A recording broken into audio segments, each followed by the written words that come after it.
What insult did you receive that made you rethink an aspect of your life? Do you have any redeeming qualities? It was a joke, but I was just like crap. Do I? Self-reflection is certainly one of them. I used to think so much of you. Ooh, still stings a little. Because they complimented the you of yesterday, then made you do some math to get your current standing. Ouch. A friend of a friend guessed that I was 22 years old. I'm 28. And I was stoked thinking I was keeping my youth until the next day when I learned she only thought I was that young because of my job being not that great. Double ouch. You confuse motion with progress. Ouch. And he was right. It's not motion, it's falling, with style. I'm in my mid-30s. I was out one night and tried hitting on a girl I had been getting to know because we were both regulars at the same bar. She said, "You're like a 25-year-old. Oh, thanks, I said. That wasn't a compliment. After I sobered up the next day, I realized that I was clinging desperately to that feeling of being younger and avoiding making meaningful growth and changes in my life.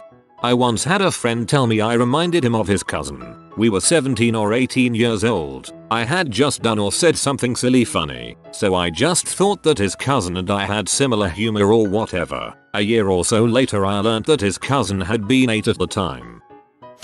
Some dude was walking around where I work. A co-worker said to me, "I thought that was you." Dude was a big fat bastard. Apparently, so was I. Dang, I had that happen once. A co-worker at a new job said, "Hey, you look just like Annie." I hadn't met Annie, but when I did, I cringed and died a little inside. She was not attractive. When I was in high school and lying to my parents a lot, my mom said, "I don't understand why you are so devious." The word just struck a nerve. It made me reflect on how my default was to hide and keep things secret and that this wasn't normal. I don't lie about things anymore, but it has been a lifelong struggle to be comfortable being truly known by my loved ones, not to fear rejection if they see me for who I am, flaws and all. You perceive everything as a threat. 100% true, but I didn't realize I was being so transparent. It can also be a long-term symptom of childhood abuse trauma. Your wife must be such a good person. You know, adopting stray dogs, helping out the poor, picking up trash on the side of the road. That explains how she ended up with you. How it's all true.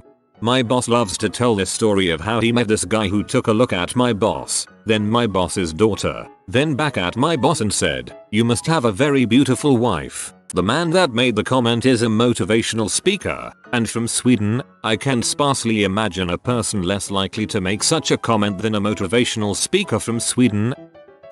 An old boss, who was a huge butthole, once forwarded me an email from a client complaining about my presenting skills. She said her colleagues took bets on how many times I said I'm on our conference calls. Up until that moment, I sincerely thought I was good at it. I was super embarrassed and ended up making a big effort to improve. I believe I've come a long way since then. My current company now frequently asks me to do industry speaking events. Lived with some cool frat guys in my early college years, got cool with most of their relatively smaller frat, and started going to parties that they threw. At one I got very intoxicated and subsequently cut off after stumbling through a full-sized window, breaking a 3-foot kitchen window in the middle of winter. They stopped me from driving home and put me on the couch. When I awoke and was freezing cold, because of broken window, I asked one of residents if they were poor and hadn't paid the bill as they were walking out to their car at 9 AM for work. Partially because I'd blacked out and totally forgotten that I had broken the window. Stops, turns, eye contact, my nickname. "You are the biggest freaking butthole I've ever met." At the time, I definitely was. I've done a lot to change since then, but regardless, I'll never forget this statement. As a restaurant manager, I had a guest call to complain and remembered helping him a few hours before. I asked who was helping him and he said the chubby white guy. The next day I changed my diet and started working out. 6 months later I was in the best shape of my life. A girl asked me if I had been in a fire and if that was why my eyebrows were so fricked up, and that's how you give someone a lifelong insecurity. I was asked the same thing, except I had horrible cystic acne that stayed inflamed all through my school years. I was hounding somebody for $1 I was owed. I received 99 pennies. I think that made me realize I needed to let certain things go. They still owe you a penny.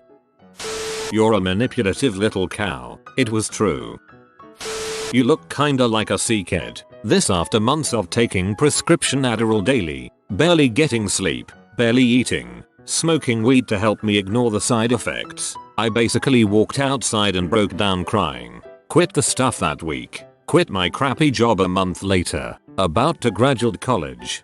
Whoa, thank you for sharing. Quitting Adderall literally changed my life. I was on it for about 10 years. Been off for 6 months and I am now a healthy, emotionally regulated person. With an extra 30 pounds, but I don't even mind that because I don't look emaciated anymore.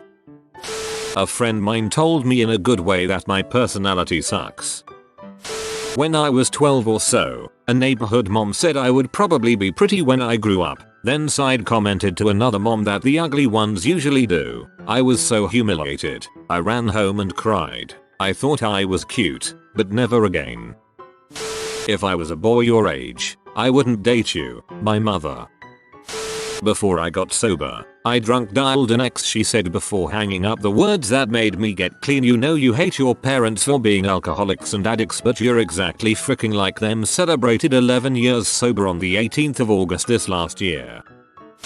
Someone said if they were flirting with you they would flirt with anyone. That one just hurt a lot. Didn't realize how unattractive of a person I was. You test people around you and throw them away if they don't pass. My therapist. The only thing that truly ever made me think, well, if there is ever a person to call you out directly, it's a therapist. You think you're being nice but you're actually being a complete butthole. Made me rethink how to end college relationships. The it's not you it's me feels good for no one. I'm glad I heard that actually, since it's such a common thing to think is a nice way to end stuff, but it's still harsh. As an introvert, I am very proud of my people skills and love making people smile. I had a close friend tell me that I seemed fake with first impressions. Made me feel insecure about how everyone I meet views me from then on. As a fellow introvert, I am faking it and know I'm faking it. I also assume many people are faking it too. It's very unsettling. I'm pretty good at guitar, not trying to brag. Stopped playing for a few years because I was too busy getting drunk. Half drunk at a co-worker's house one night and played him a song. Instead of the compliment I was waiting for, he just shook his head and said, "What a waste. You're just a little bee who likes to annoy people." I still think about that. I was being annoying too, so yeah. In 3rd grade, a friend and I were making fun of a girl behind her back for being fat. We didn't think anyone else could hear us, but some other girl did, and she called me a stupid something in Spanish, which despite being young and knowing almost no Spanish I still understood the stupid part. The insult didn't really hurt, but having someone call me out for being mean made me feel bad for what I said. I tried to stop bullying people after that, but the universe decided I had more karma coming my way. My parents switched me to another school for unrelated reasons and I spent the next 5 years being bullied at the new school. Estupido. Would you like to get your brows done today? My nail tech. I'm extremely shy. She said that when she first met me she thought I was arrogant and looking down on everyone. I questioned a couple of other people and turned out my silence was making everyone think that I thought I was better than them. In reality I was so shy that I had to hype myself up to greet the person sitting next to me, and then was internally celebrating on the days when I could force myself to say a quick hi. Diagnosis: RBF. You're just so unhappy all the time. Denied it for years, but turns out I have moderate depression and anxiety. Finally 6 years later, decided to get help. Honestly, you're nothing but an afterthought to the rest of us. I'll never forget it. One of my best friends said that to me. It's been denied by the rest of the group, but I'll never stop wondering if maybe he wasn't just drunk and it's the truth. You should find new friends. Caught someone breaking into my house while I was home. As the guy was getting away he called me a fat FCK. Hearing that from some random robber made me think about my weight and I started doing something about it. This one just made me laugh. I got into an argument with my old therapist because she told me that I need to stop blaming the world for my problems and throw out my terrible victim complex. She also told me that expecting the world to accommodate my unrealistic needs and expectations was a waste of time and counterproductive in my journey to a better mental state. How dare she, I thought. I then got up and walked out after a few rude words. 3 years later, and I remembered those words during a particularly low point in my life, and I have never been the same. I'm so much better for it in a way that I cannot describe. Hope you sent her a nice Christmas card, lol. You always leave choices to me and never take initiative. I cannot stand your carelessness. I've always thought that leaving all the meaningless choices to her would have been a kind thing to do. I would have been happy to bear the consequences of her choices. That I danced like I could dance, but I actually can't dance, lol. Frick them. Dance. When I was 14, my best friend's boyfriend asked me where my butt was while staring at it. I've never stopped being hyper aware of my flat butt. That's super dang rude, but kinda funny. I'm sorry, but also thankful for this comment. A girlfriend broke up with me saying I wasn't doing anything with my life and she could do better. She was right. Motivated me to get off my butt and do something with myself. Whenever I feel like I am not making progress or words ring in my head, makes me honestly assess my situation and what I want to do with my life at that time. That was 15 years ago, and I am working on my second degree in an intellectually rewarding career with upward prospects. Thanks, Annalisa. I've had this happen to me a few times. Good on you for using it as motivation. I let it completely destroy me and have been on a downward spiral for almost all of my 20s. You're too clingy. My parents weren't very present in my life, and my first love said this to me. I learned that I needed to stop treating her like the family I wanted and treat her as an individual that had her own life. I learned this lesson after we split. Thankfully so, because I met my wife and we've been together for 5 years now. Isn't it awesome how the negative events teach us lessons we need to learn for the next amazing chapter? That's an awesome story. Oh, I don't think you'll actually go through with it. You've never actually finished anything in your whole life. My mother, when I was seriously considering enlisting. Guess where I'm at now? You can be so much like your father. Ouch. Do not compare me to my father. At this rate, you'll never live. I had my first child at 16 and barely graduated from high school. I worked a full-time job and started at a community college. Years later, 2 weeks before my graduate school commencement, I proudly told my stepfather I was finishing my degree and asked him to come see me graduate. He looked me in the eye and said, "You'll find a way to frick it up." That's when I stopped seeking his approval.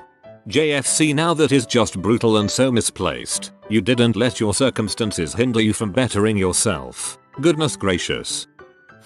You can be very cruel when you want to be. Yes, he was telling me the truth. I mean, that's true for a lot of people though. There's a lot of people out there who would be more than happy to rip every aspect of your life, soul, and body apart if you take them off the wrong way. I slept with a coworker once at a former job. The next day, a different coworker said to me, "I heard you're terrible at sex." That was 8 years ago, and I still haven't gotten over it. I haven't had the nerve to even ask someone out in 8 years because of that. Please do not let that stop you. I've made out with and had sex with guys that were god awful for me, but with other partners that work out perfectly. I also had a guy, whom I slept with once while wasted, tell people I was terrible. I've had many amazing partners that did not think I was terrible. It's sexual compatibility. My middle school best friend lol would make fun of the way I wore cause she said I had too much bounce in my step and now I concentrate really hard to seem normal even though it literally was normal to begin with. Once in a while if I feel like everyone is watching me while I'm walking I like forget how and I have to slow down and literally think left, right, left. Having bounce in your step is extremely healthy and athletic. It should be the other way around. People should be self-conscious if they don't have it. This is coming from a speed coach who wishes his athletes had more pep in their step. You have been visited by the sniper kit. A good aim and also accuracy will come your way if you comment snipe well. Kit a like and subscribe, you magnificent person.